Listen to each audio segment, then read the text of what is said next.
Il regarde mes stories, mais continue de m'ignorer.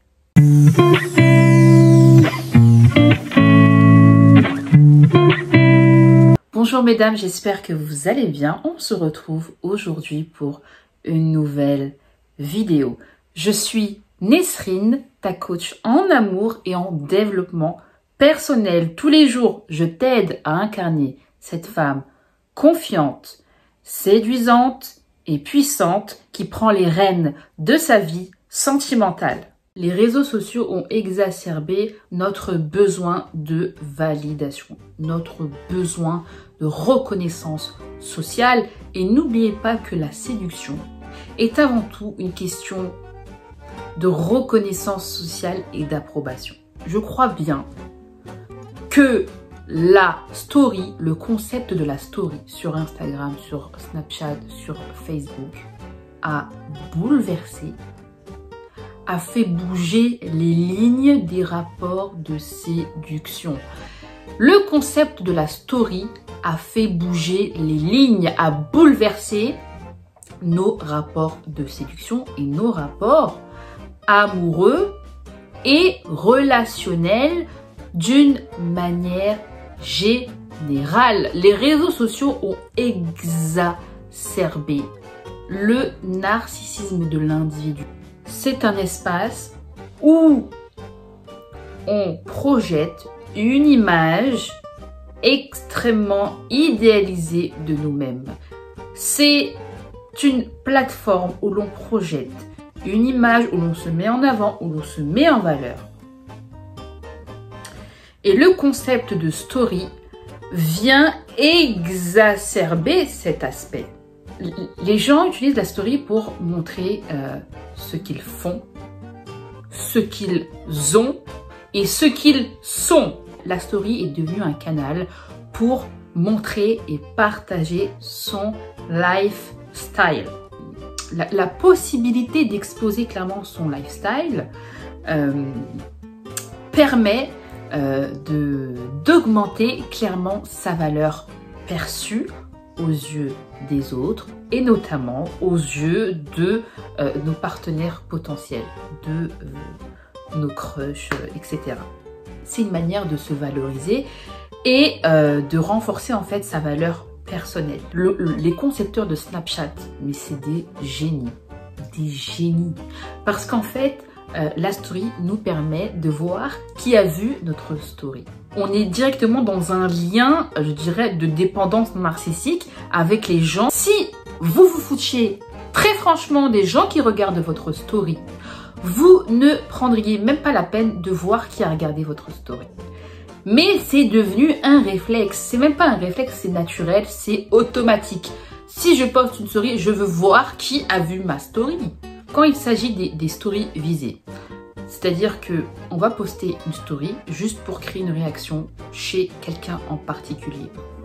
On va poster une chanson, on va se mettre au max pour, par exemple, susciter le désir ou attirer son attention ou lui mettre la haine pour lui dire « Regarde ce que t'as raté, petit con ». Regarde ce que t'as raté, petit con. Poster une story, ça peut être également une manière de se venger. Regarde, j'ai glow up, regarde comment moi j'ai évolué, j'ai réussi, regarde maintenant ce que je suis devenue. Voilà, je vous ai un peu exposé le concept de story et son lien, je dirais, intrinsèque avec notre ego et notre besoin de validation. À partir de quel moment c'est problématique? La story devient problématique lorsque elle vient troubler notre grille de lecture du niveau d'intérêt de la personne par qui nous sommes intéressés. Beaucoup de femmes pensent que regarder une story est un signe d'intérêt. Un signe d'intérêt en plus, je dirais, un signe d'intérêt plutôt élevé, un signe d'intérêt clair. Hein. Regarder une story n'est pas un signe d'intérêt. Regarder une story ne demande aucun effort. Cette personne regarde votre story comme elle regarde celle des autres. c'est devenu quelque chose de banal. C'est pas parce que vous avez eu un historique avec cette personne, des antécédents avec cette personne, que vous avez échangé avec cette personne et que de votre part, un intérêt s'est créé, que le fait qu'il regarde votre story signifie qu'il est également intéressé. Regarder une story ne nécessite aucun effort concret de la part de cet homme. Au minima, ce qu'il exprime en regardant votre story, c'est sa curiosité. Malheureusement, notre niveau d'intérêt peut biaiser la lecture des véritables signes d'intérêt d'un homme. Quand nous sommes très intéressés par une personne, nous nous accrochons au moindre, je dirais, au moindre signe de sa part, aux moindres faits et gestes qui pourraient exprimer un intérêt à notre égard. Regarde, là le collier qui part en cacahuète. Et là, le collier qui part. Non.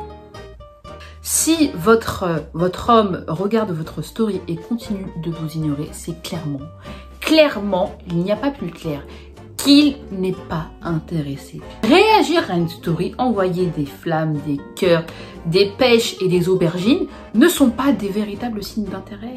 Et ce n'est pas assez pour vous séduire et pour conquérir une femme de valeur. Excusez-moi, tu m'envoies des flammes.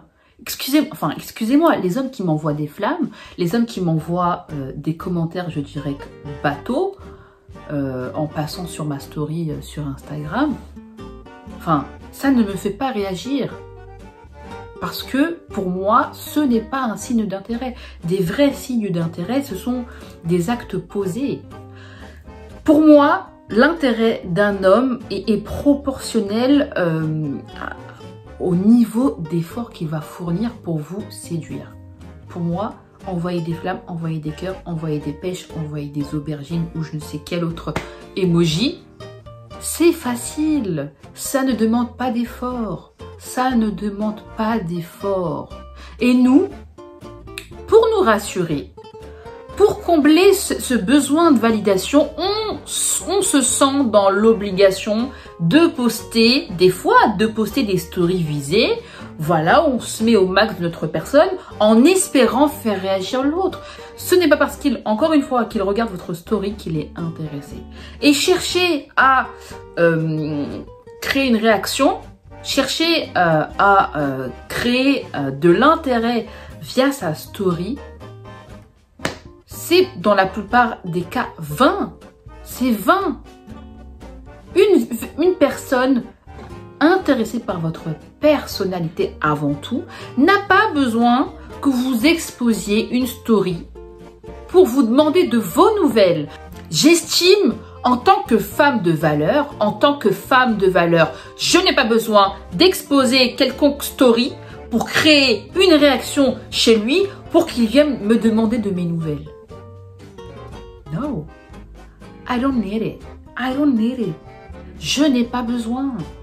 Je n'ai pas besoin de validation. Observez comment vous-même vous vivez la chose. Si vous observez qu'il regarde votre story et qu'il ne réagit pas, et que cela provoque en vous un sentiment, je dirais, de vide, un sentiment de déception, je vous invite à supprimer cette personne de vos réseaux sociaux.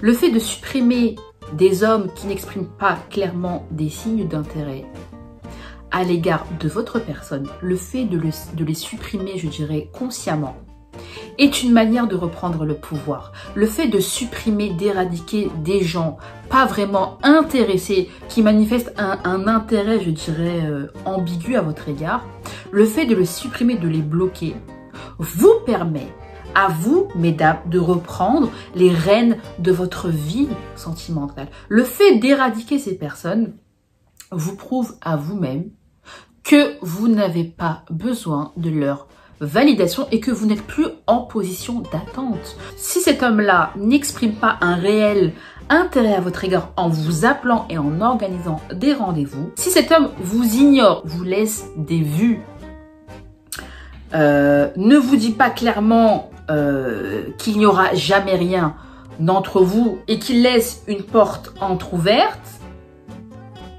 qu'il regarde vos stories mais qu'il n'est pas plus entreprenant, c'est clairement qu'il n'est pas intéressé. Ce n'est pas parce qu'un homme ne vous signifie pas clairement qu'il n'est pas intéressé que cela signifie qu'il y a un espoir qu'il soit intéressé. Les hommes sont rationnels, c'est-à-dire qu'ils n'ont aucun intérêt à fermer une porte entrouverte. Surtout si cette personne, si cette femme pourrait leur apporter quelque chose, quelque satisfaction d'un point de vue narcissique ou sexuel. Bon, je parle même pas en termes financiers et économiques, alors là on est trop loin. D'accord? Donc, si cet homme-là vous ignore, si il vous laisse des remis, il vous laisse en vue, il n'est pas entreprenant, il ne répond pas systématiquement à vos messages, vous remarquez que vous lui courez après et qu'il regarde encore vos stories, clairement, moi je vous dis la vérité, cet homme-là n'est pas intéressé. Il laisse juste une porte entrouverte. Il laisse une porte entrouverte. Mais sachez, mesdames, que lorsque c'est flou, c'est qu'il y a un loup. Donc, éradiquez cette personne de votre vie qui ne vous mérite pas. Si tu veux résoudre une problématique amoureuse particulière, si tu ne sais pas si cet homme est véritablement intéressé par ta personne, si tu as l'impression de te tourner constamment vers de mauvais profils, je t'invite à réserver ton premier coaching sur mon site internet que tu retrouveras encore une fois en barre d'infos. C'était Nesrine Devlove.